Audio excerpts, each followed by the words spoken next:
What's up, everyone? It's your boy Norm Radd89 here, bringing you another video. And for today's video, we're going to take a retrospective look at Friday the 13th, all the way back from 1980. We're going to talk about this first film. I'm a huge Friday the 13th fan. It's my favorite slasher franchise, horror franchise in general.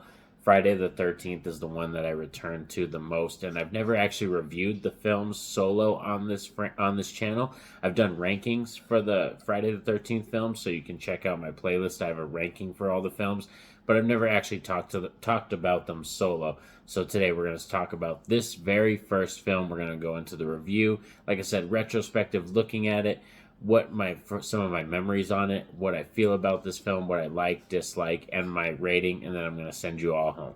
So Friday the 13th from 1980, produced and directed by Sean S. Cunningham. It's also written by Victor Miller. This is a very important film for me because this is actually the first Friday the 13th film that I saw, and when I saw this film, my grandpa was the first person that actually showed me this film, so that's kind of cool. I like my age, I'd probably say I was probably like 7 going on 8. Like, I was like a young age. I probably shouldn't have been seeing this movie, but when I watched this film, it was on TV, so they do cut like a lot of the nudity, like stuff like that out, and the killings are edited a little bit for time and everything. But my grandpa was the first person to ever show me this film, and Friday the 13th is just the franchise that grabbed me. After seeing this film and then being able to go to like Video Update or Hollywood Video and asking my mom to rent the franchise, it was the franchise that pulled me in, that got me into wanting to see more horror and experimenting and checking out other franchises. And this first film, I think, is still a very potent and strong film, and it has one of the best third acts in a horror film ever.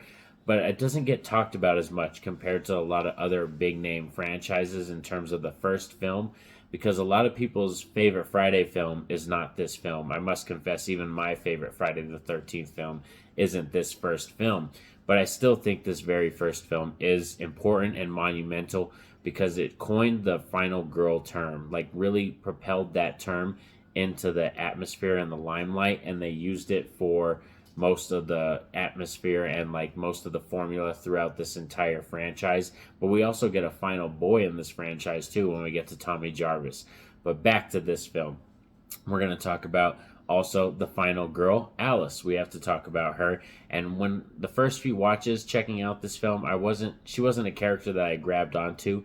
And when you're first watching this film, you don't really grab onto the characters. It's not what you really pay attention to, especially when you're like 7 or 8 years old. When I saw this film, I was just amazed at the fact that my grandpa was letting me watch this, and it was like horrific, crazy, and I was like, it's a whodunit story. Who's the killer? And like you're seeing all these people and these teenagers get picked off one by one, and you're just like, who? Like for real? Like is the killer? And that's the best part about this film is there's pretty much only one other Friday film that has the whodunit formula, and they use that to their advantage. And this was the first film to do it. And back in the day, all these special effects and all these realistic effects really go a long way in propelling this film into another level. And that's why I like this film too, is it's all realistic practical effects. Because when it's CGI, I notice right away, and I can tell right off the bat. And I like practical effects because it's somebody putting the time and effort into building and making it. And sometimes it's one shot that they get, one chance to film that effect, and we see it on screen. And no matter how it comes out, that's the version we get in the film. And that's some of the best part, that raw nature about the filming of these like really low budget films. And Sean S. Cunningham did this movie not even to really turn this into a franchise, really wanted to do a TV show and to make money. He did a horror film because that's the best way you're going to make money, because you're going to return is like you spend low money, low budgets on making a horror movie, and then the return is always big because they always make big money in the box office, and more often than not, like 80% of the time, you're going to get your money back plus that. We also have to talk about some of the other characters like Crazy Ralph. Oh my God, Crazy Ralph is in here, and be warned, like that camp's got a death curse, like, there's so many lines, so many moments in this film that I just love. And like, even though the characters and the story is kind of paper thin, it's not really the most in-depth story that's going to grab you. I like the fact that I'm able to shut my brain off and just enjoy the silly dialogue, the kind of old school nature of this film, because I'm huge into nostalgia, and I'm an 89 baby, and I really wish I could have grown up in the 80s and experienced it more. And watching this film, it just takes me back to the 80s, and I just miss that era. Even though, like I said, I was born in 89, so I was a baby. I really wish I could have lived out the era of the 80s more. And just that kind of stuff, nostalgia, takes me back, all the characters, and the fact that we must talk about the reveal, the third act. And like I said, the third act is one of my favorite third acts in any horror movie ever.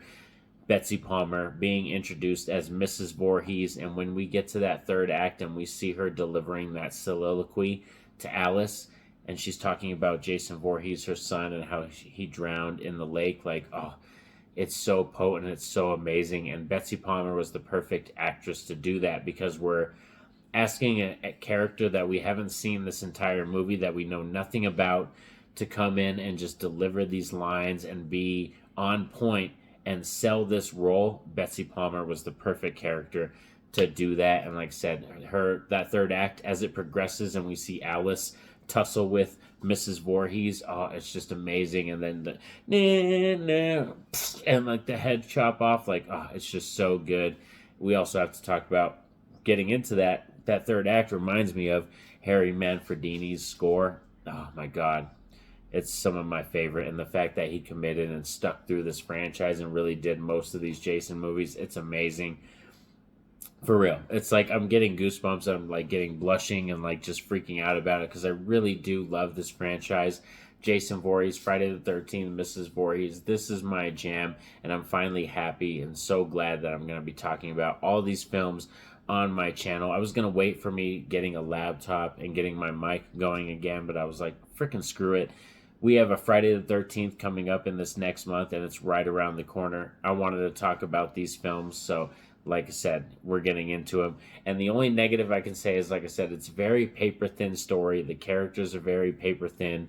Nothing like that warrants you being like committed and emotional-wise, like where you're like, oh, these people are dying. Like, I can't stand. Like, it's more of like you kind of a cop kind of figuring out who done it, who's the killer. Like, that's the way you kind of approach this film and stuff like that. So, but in my book, this film's still going to get a solid rating. This is an 8.5 out of 10 film, still in my top 5 of the Friday films. This first film is still in the top 5. I think it very much holds up. It's not my favorite film, but 8.5 out of 10 is a very strong rating.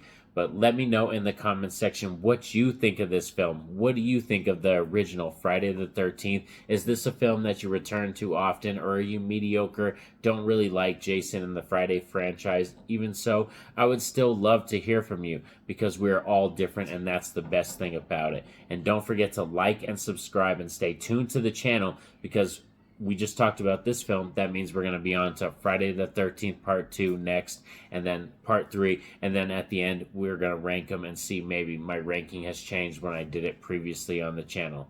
Thanks for sticking around with me, all. Have a safe and happy day. Peace out.